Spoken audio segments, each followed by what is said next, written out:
An easy one. Probably Piestewa, although it's a little taller, I think, but they're both great.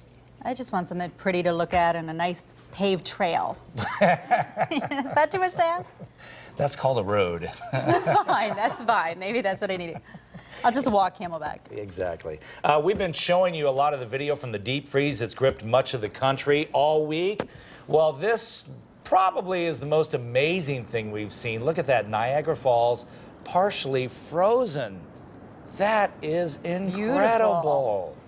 It's crazy, Man. the pictures that we've been seeing from across the nation. I've never seen that all before. Frozen up like that. Have you seen the lighthouses? Oh, those pictures are really cool. Yeah, they sure are. Kim? There were huge ice balls on Lake Michigan this morning, too. Crazy sight. So weird. They're finally starting to thaw out over there. I think as Chicago's at 31 degrees, they're like, yeah. And that's like freezing for us.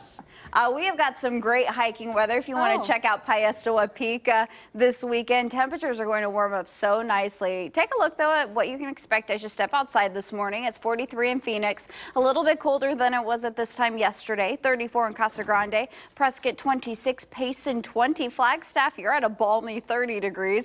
36 in Sedona, 19 in Show Low. Looks like 39 for Bullhead City, 27 degrees in Kingman. Our satellite radar picture shows we really don't have a whole lot to talk about. Yesterday we had the clouds. This morning we don't, so that's why temperatures are a little bit colder. But high pressure is moving in, and that's going to bring us that warming trend I mentioned headed into this weekend. So I'll show you when we'll see those 70s make a comeback. But for now, Gina is tracking some breaking news out of Dallas. What's going on? Yeah, exactly. A lot of problems out on our roadways, not only here at home, but abroad as well and throughout the country. Want to take you to Dallas and show you this. Heavy fog believed to have caused an accident involving 7 18-wheelers. 6 other cars as well on the I-30 east of the city. For those of you who are familiar with the Dallas area, it has been shut down since 2:30 our time.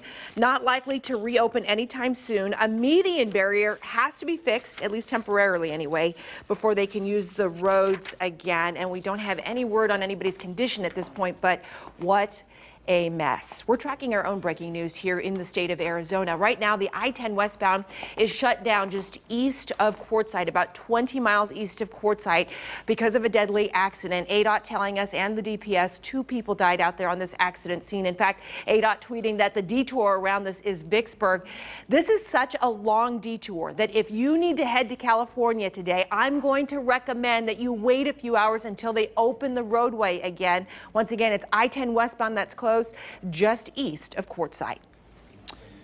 Gina, thank you for that. This morning, a suspected gang member is back behind bars. He is accused of attacking a DPS officer at the start of the new year, and this guy did not go down quietly after a violent day yesterday. Jill Gallis is following this developing story from downtown Phoenix outside the 4th Avenue jail. She's got the latest. Jill.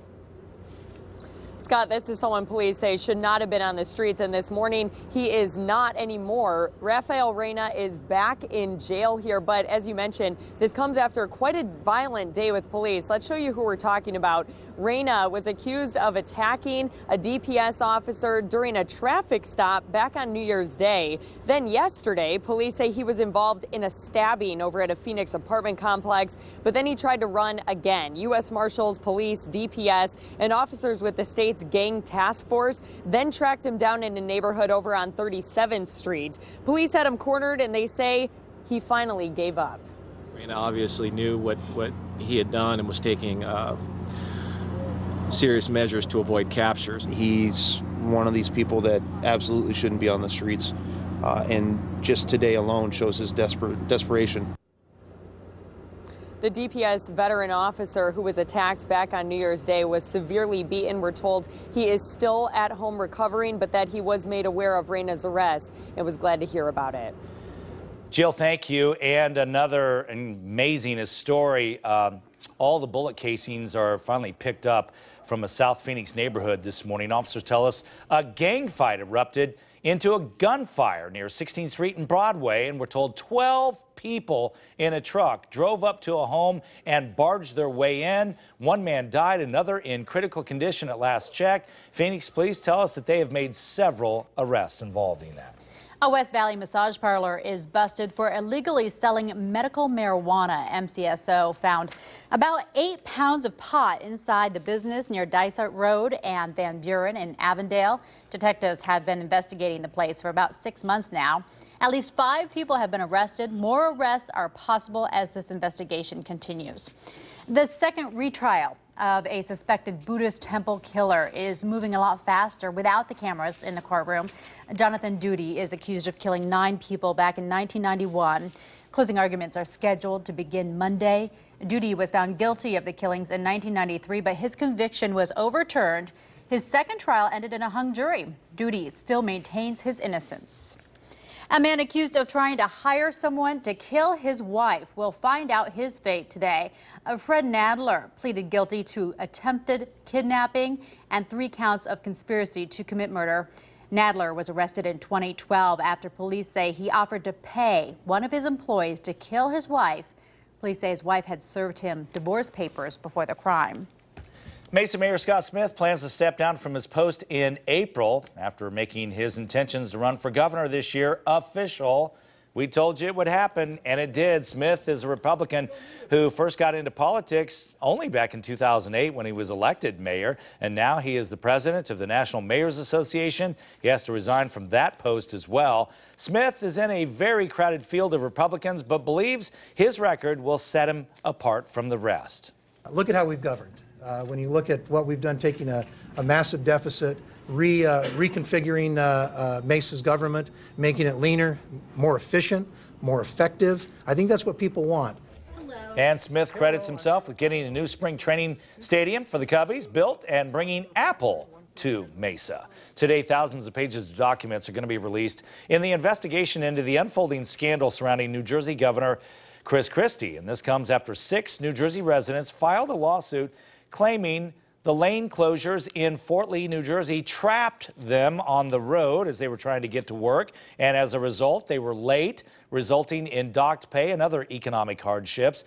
Now, Christie says he was blindsided by the scandal and has since apologized. Yesterday, the governor fired his former deputy chief of staff, Bridget Ann Kelly. Meanwhile, former Port Authority official David Wildstein faces contempt charges for refusing to answer questions before a New Jersey Assembly committee. On the advice of counsel, I assert my right to remain silent. And the FBI is now looking into whether any laws were broken by the governor's office. And the IRS isn't the most loved government agency, but it might not be their fault. A new study shows their budget has been cut by about 8% since 2010, and much of that funding once paid for employee training. There are also about 8,000 fewer full-time workers on staff, but at the same time, Congress has demanded more responsibility from the IRS, including administering the Affordable Care Act, also, of course, known as Obamacare.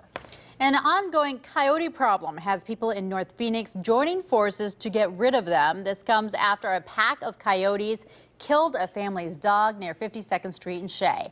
Game and Fish authorities say they have no evidence that there is a rise in the coyote population. However, neighbors, they disagree. In the meantime, neighbors say they're paying a licensed humane trapper to move the coyotes out. They're also carrying noisemakers and pepper spray while walking their dogs. The Phoenix Fire Department is being recognized by PETA with the Compassionate Fire Department Award. The department earned the award after saving the lives of 6 pets at a condo fire earlier this week near 12th Street in Maryland.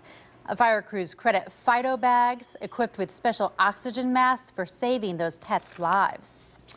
All right, it is a Friday morning. Just wanted to take a moment, if you're just joining us, wondering who is that sitting next to Scott. You are Jamie Soretta. You've been here about 4 months. You do the weekend show. Exactly. I work on Sunday night. And you grew up here. You went to ASU.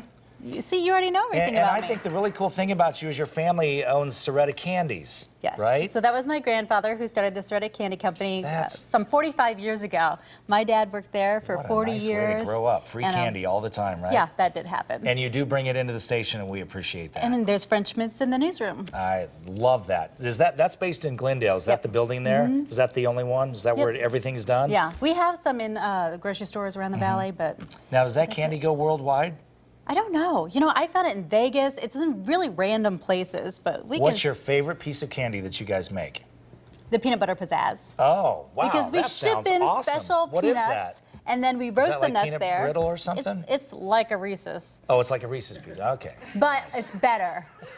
Gina, what do you think? Have you had any of those Absolutely. yet? I also want to mention, Scotty, that Jamie went to Chaparral High School. I did. Chaparral? Yes. So all the folks that are watching us who went to Saguaro, they They still went love boo. Very nice. no. Well, you're That's filling awesome. in for Kaylee, so it's good to have you. Yeah, thank you very much. Yes, welcome, Thanks. Jamie. Good to be here. We're glad to not only have you on GMAS, but 3TV. Thank you. Speaking of Good Morning Arizona, we always like to get you the latest information on your commute. East-Siders, we've got some problems out there we're going to warn you about in just a minute, but this breaking news we continue to track. I-10 westbound shut down just 20 miles east of Quartzsite. If you're heading to California, hold off a few hours because the detour around this closure is so long and will take you so much time to get around that you may as well hang out in your house instead of your car, Kim. It is going to be a cold morning drive, no doubt about that. We've got our seat warmers on. We've got that heater cranking. Let's take a live look outside from Wrigley Mansion, if we could. We are about, 15 minutes away from sunrise. Beautiful shot out there. We've got clear skies, and temperatures this morning are in the 30s. But by 8 a.m. valley-wide, we're looking at a temperature of around 41 degrees for that morning drive. By 9 a.m., a temperature of 48 with sunny skies. And by 10 a.m., we should warm it up to the mid-50s. When will we see those 70s make a comeback? We're tracking them with Futurecast next. All right, sounds good. History becomes art in Phoenix. If you've ever seen interviews or pictures of former Secretary of State Madeleine Albright, you always know she always wears those beautiful pins on her dresses. Well, she is going to take us through her one-of-a-kind pin collection, which actually got its start thanks to a dictator. Also, Frank Lloyd Wright's legacy in the Valley is secure for quite a while. See what's saving his homes in just a few minutes. Hope you're having a good morning here on Good Morning Arizona. With her home